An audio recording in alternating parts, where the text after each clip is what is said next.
Hello everybody and welcome back to another video by GripBeats. Today we're going to be doing another video using the GripBeats desktop app. Today I'm going to be using Mac, but it's also available on Windows. You can see the download files on our website, gripbeats.com. I'm going to try to use the same two devices as we used in the previous tutorial. I believe that was the blog post article number 3, how to use two GripBeats simultaneously using the GripBeats desktop app. I'm just going to offer a continuation of that. As you can see on my Mac, I've got open 3 apps, as we've discussed before. Just ignore QuickTime Player, that's just what I'm using to record the screen. We've got Ableton, which is open, but you don't have to use just Ableton. You can also use any other DAW, such as Logic or even GarageBand. As long as it allows you to input MIDI devices, you'll be able to use your GripBeats device on that software. We've also got the GripBeats desktop app. This allows us to alter, edit and adjust the various parameters of the GripBeats device. As you know, we've got 32 individual pressure sensors on the strap, and inside we've got a 9-axis motion sensor. So we've got everything detectable from rotation in 3 axes there. We've got acceleration also in 3 different directions, and there's also a magnetometer there which detects the magnetic field that you're in, but we're not quite using that just yet, other than for the calibration. So those things mentioned in combination allow you to do all sorts of things, especially when you can change the parameters yourself within the GripBeats desktop app. So today I'm just going to experiment. We're going to cover some things. Hopefully it becomes of use to you guys.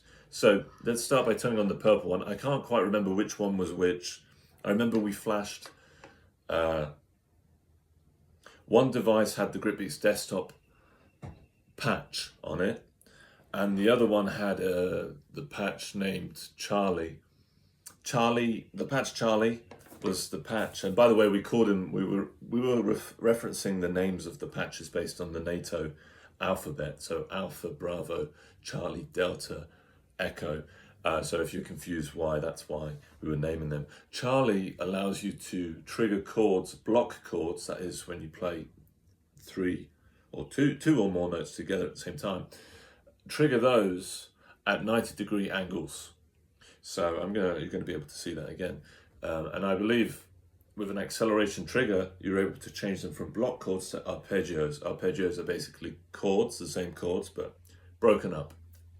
So instead of playing them together, they kind of play them separately. Dun, dun, dun, dun, dun, dun. And again, you can change back to block chords by using acceleration. There should be also the ability to mute with squeezing also on Charlie. The GripBeats desktop patch is the patch that allows you to stream the raw data of the GripBeats device to the GripBeats desktop app. And the reason why that's important is because the GripBeats desktop app has to be able to see all the data live and raw in order for you to edit it. So the best way for me to find out what patch is on the purple one right now is to firstly, as with all GripBeats devices, we have to connect it. So here it is on the on the audio MIDI setup on Mac.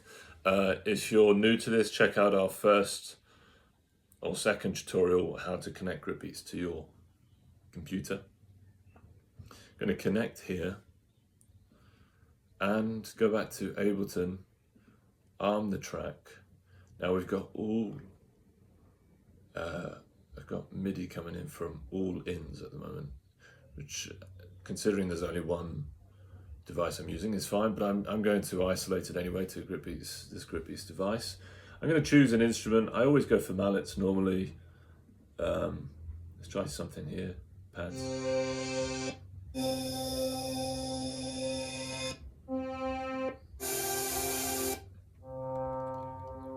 So this kind of is what the most special. This is probably one of the most special parts of GripBeats, in that you can use any electronic sound you like, and depending on the software, you're really unlimited. So we've got all sorts of sounds here. I just want to make find something which is nice to listen to. All right, let's try this drift pad. Now, I'm going to put it on, because if it's the Charlie patch, then I should be able to get block chords. And I'm going to calibrate by, sorry, you should need to see this. I'm going to calibrate by clicking and holding the power button for 2 pulses.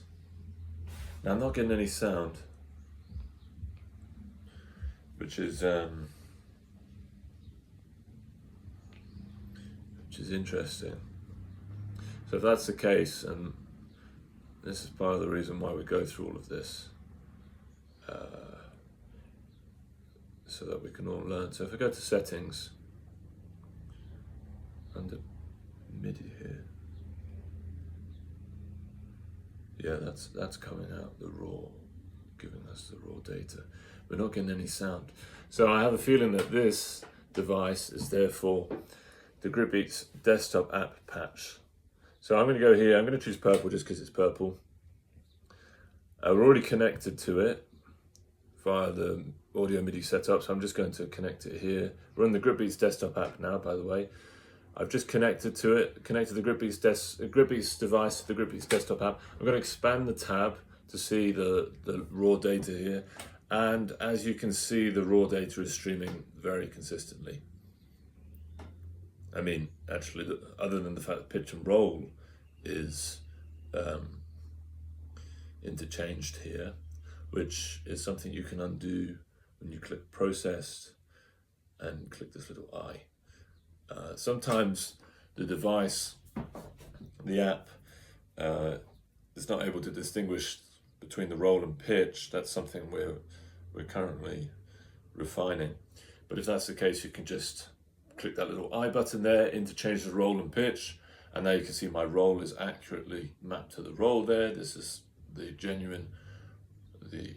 actual authentic roll rotation. Pitch also, you can see how pitch is currently processing as negative as I go up. Personally, I can't quite remember what is the correct kind of positive motion for pitch, but personally I prefer to go up for my pitch. So what I will do, we've allowed you to, we've given you the ability to calibrate your device here. So if you want to calibrate to the top, you click this arrow here, the top arrow.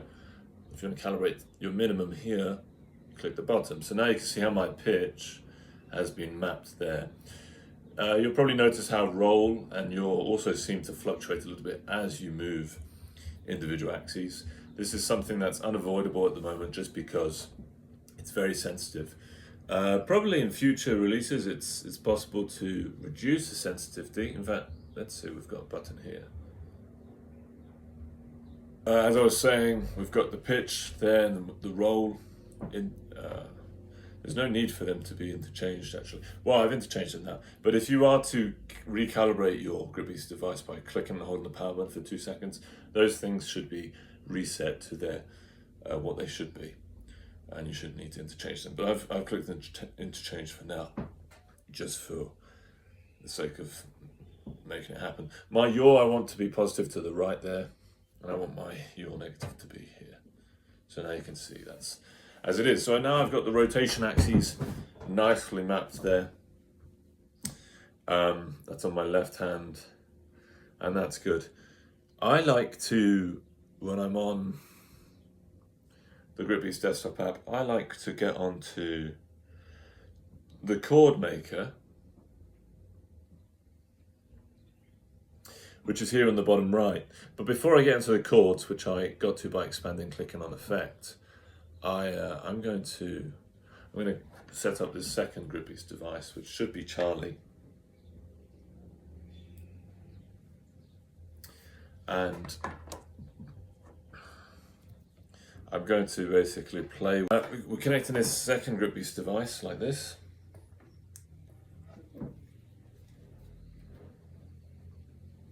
Same process. I put it on like this. If you're not aware I'll show you. Put it on like Iron Man in a way. It's a watch upside down, kind of a stylish way to wear your watch, I suppose. That depends on your opinion. And then your GripBeats goes, the strap goes between the thumb and the index there, round the knuckles. You see I've got the slider kind of rested on the top there as well. This slider goes like that, slides. Adjustable so that you can then hook on the end of the GripBeats strap and adjust it accordingly to what's comfortable for you. So we want to go to Audio MIDI Setup, connect the second GripBeats device, which should show up here. The device is turned off, which suggests it needs to be plugged in to charge. It can be plugged into your, if it disconnects again, I'll plug it in. It can be plugged into the mains via USB-C cable, which comes with all GripBeats devices, or to a power bank, which we've got over here, and we'll probably use if necessary. So, okay, now we've got those working. So what we want to do is choose the second GripBeats device. And you'll hear we're playing individual notes, which is the arpeggio. I'm going to calibrate the device by clicking and holding the power button. All right. I understand you can't probably hear me when there's sounds playing, so I'm going to say it now. What you just saw me do was I triggered the acceleration threshold, which converted the arpeggios into block chords. Now when I do 90-degree angles with my right hand, I'm going to get block chords.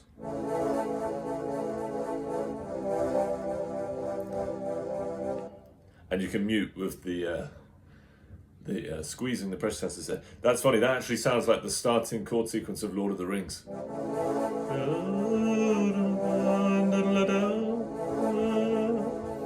That was not intentional, I'm very impressed by that.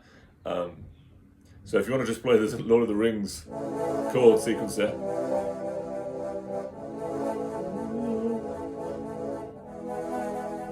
You can.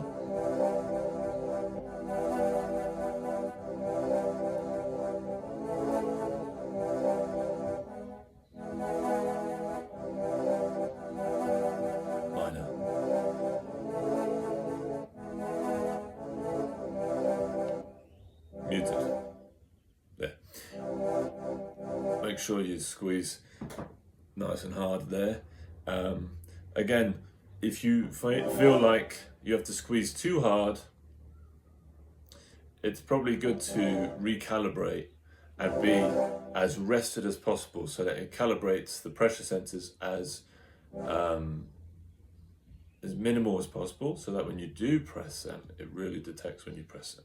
So I understand that when I calibrated this, I might have been triggering the pressure sensors already, so I am having to squeeze a little bit harder than I would prefer to. Now, since we've got Charlie here, which allows me to play Lord of the Rings chords, and I've got the GripBeats desktop app on the left hand, the patch that is, I want to be able to, and we've got these various settings down here on Ableton, I want to be able to change some of those, the effects of that chord. For example, let's see what these do. I'm going to play with them without talking. Here we go.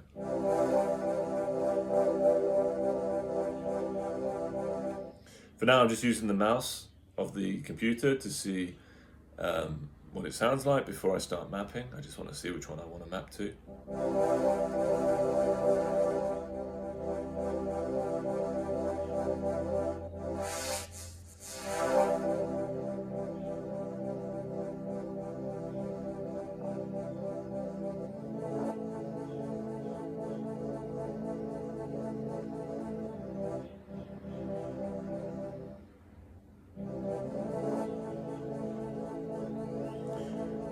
Okay, so I've already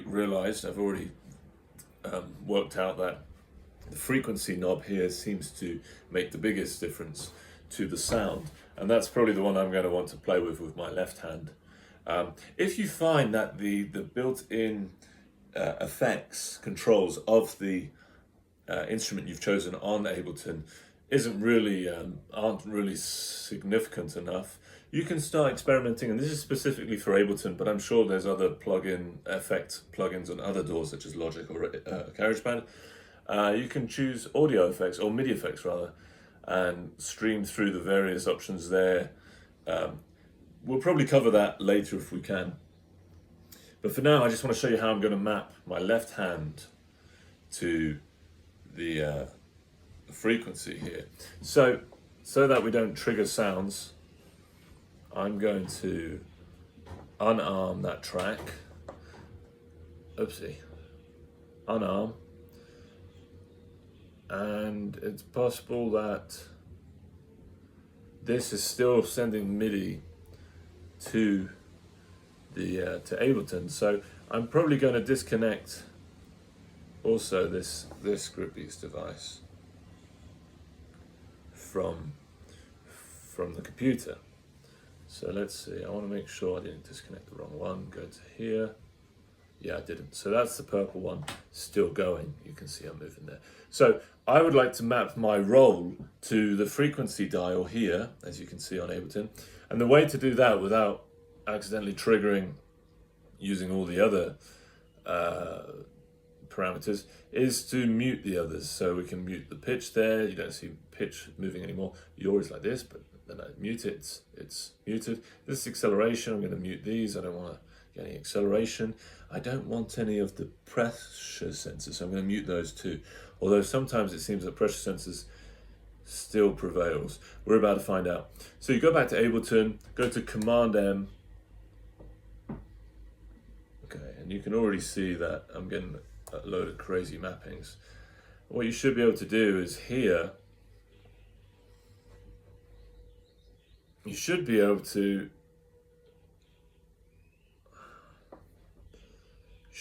isolate the roll, and I'm going to just put this to the left here so I can see what's going on here.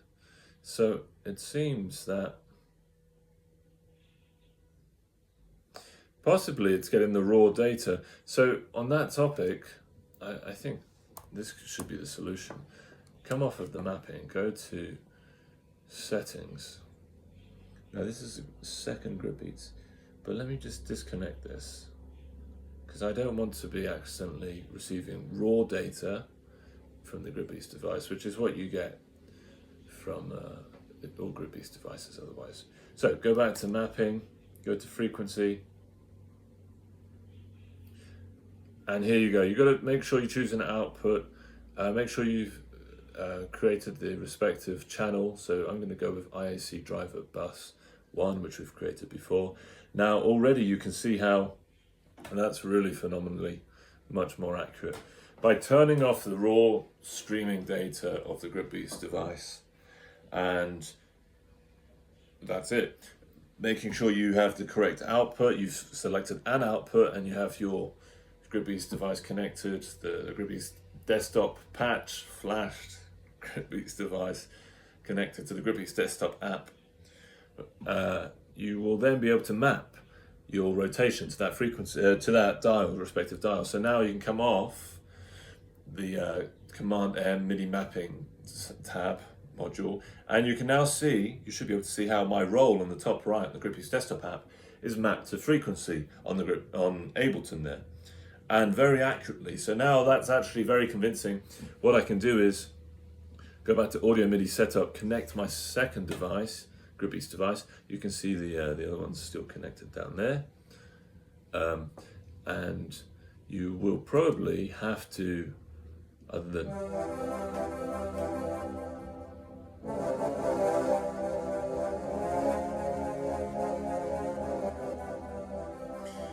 calibrate your GripBeats device again by clicking and holding the power button for 2 pulses. 1, 2, release, wait a second.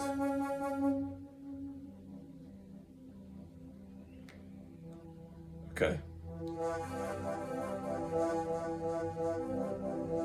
Takes a little bit of setting up here. I only want block chords. So that's set up now.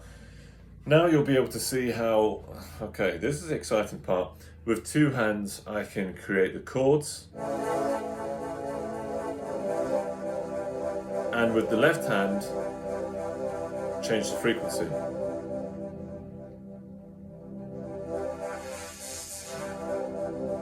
Mute with the right hand.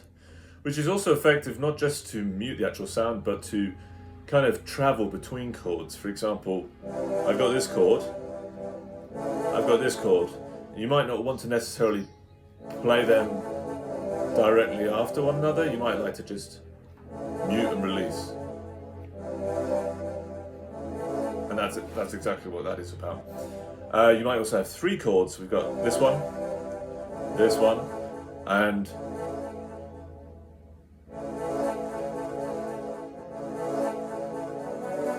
this one.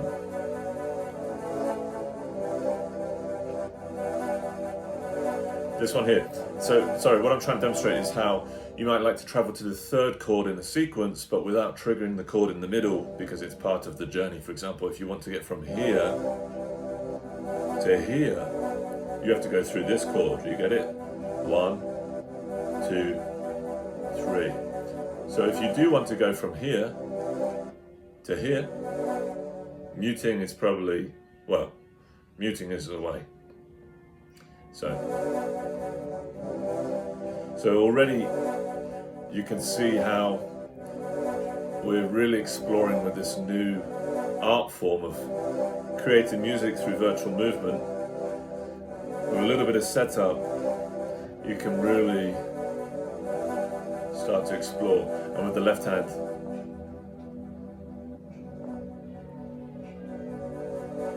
start to really play with the emotion. Now, I mentioned you can mute between chords, but you can also, especially if you're mapped with the control hand, we can call it effects control hand, you can, especially if you're mapped to frequency, you can drop the frequency right before you change the chord, and then lift the frequency.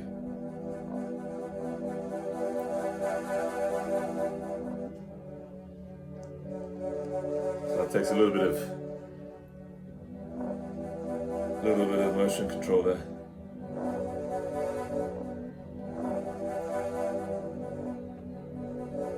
Mute.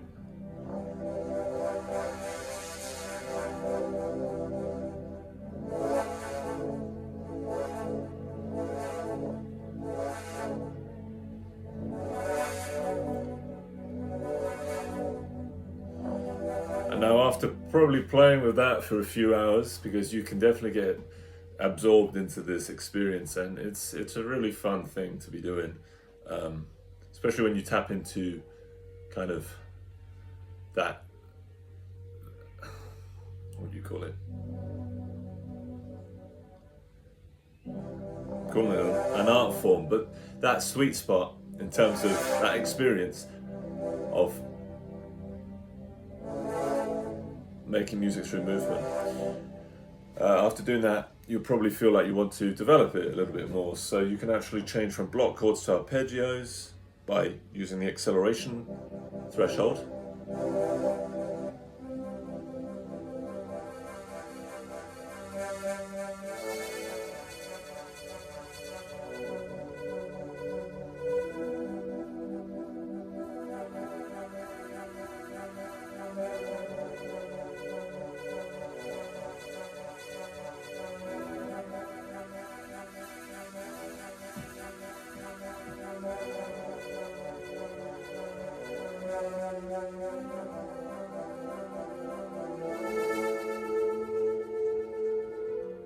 So these are ways in which you can experiment with using GripBeats. This has already been a relatively long video, but while we're here experimenting, I feel like going with something even further still. What else can we do? What else can we map to? You can essentially map to anything. We've been mapping to frequency. Okay, I did mention that if there's any other effects you want to use, you can go to MIDI effects here. And maybe we can experiment with the scale. You can change the tonality. Pitch, perhaps. It really depends, because when you've got this is where the kind of the research behind this new art form comes into play, because if you've got a rotation control here, you may ask yourself, what's the best kind of effect that maps to? I mean, with frequency, you've got a whole kind of spectrum, but with pitch, jumping semitones, every subtle movement can be a little bit too much. Of course, it's personal, and we can double click and demonstrate this, but I'm going to, let me see if I can. Oh, excellent. So I don't have to disconnect the other GripBeats device in order to map the pitch. So now I've got my left hand mapped to both frequency and pitch. Let's see what that sounds like.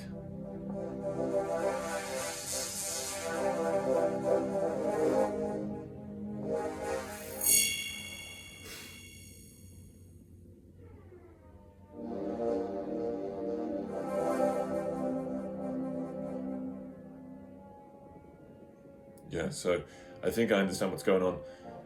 The pitch dial here does not change the pitch instantaneously. It changes it for the next chords. So for example, I've got +3 semitones on this one. And if I do +25, +23, whatever there, it's not going to change the pitch now, but it will change the next chord to be super high. You see? Which in itself is actually quite interesting.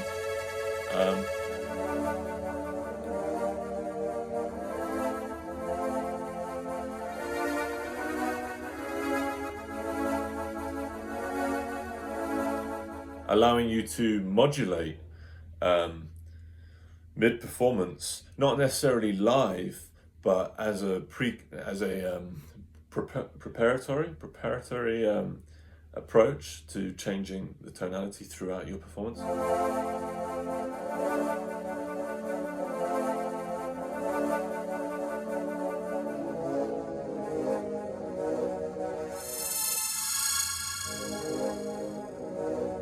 Again, take some control. For example, and it's very sensitive with the left hand, so I'll try my best to do this. You've got the fundamental here, if I can get to 0. I'm not even sure that's an option. Okay, let's assume the fundamental is at 1 here. And if I go up, sugar, if I forgot my music theory. If I go up 5 semitones, is that major third? Try to get to 6. I can't even get to 6.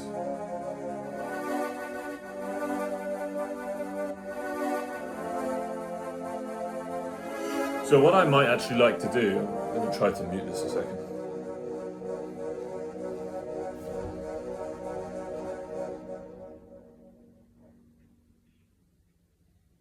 Alright, my GripBeats has actually gone out of battery here, which has proven to be quite tactical, because I was struggling to mute it, which is probably because it went out of battery. But anyway, you might find that the sensitivity of the controlled GripBeats, the one with the GripBeats desktop patch flash to it, is too sensitive, and that you don't necessarily need the full range.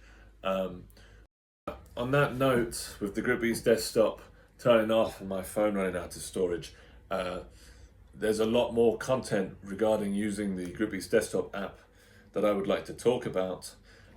But I think it's probably sensible to create a separate video for that. So today, just to recap, we've connected 2 GripBeats devices, one with the GripBeats desktop app, desktop patch flash to it, allowing us to actually control and manipulate the parameters of the pressure motion sensors of the GripBeats and map those to respective controls within the Ableton, DAW, whichever one you're using, music software.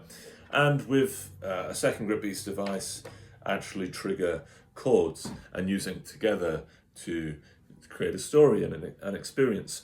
I've shown you how you can change the different dials that you can map them to. I've actually shown you how to map the dials to your GripBeats desktop app, and all the various ways of connecting and disconnecting your GripBeats device. Make sure your GripBeats devices are charged for your next session using the cable which it comes with. Otherwise, you can use any generic USB-C cable, and you can even plug it into a power bank. Make sure that you disconnect your GripBeats devices before you turn them off, just because that helps with making sure there's no issues with reconnecting with Bluetooth later. Sometimes it seems to pair and stay paired even after you turn off the GripBeats desktop devices. And then you should be able to turn off the devices by clicking and holding the power button, and then they turn off as such. So there you go, that's another video tutorial by GripBeats. There's so much we can talk about. If there's anything in particular you'd like, or if you'd like to hop on a call or message us, please do. We're here to help. There's a lot to explore. See you at the next tutorial. Thank you very much. Bye-bye.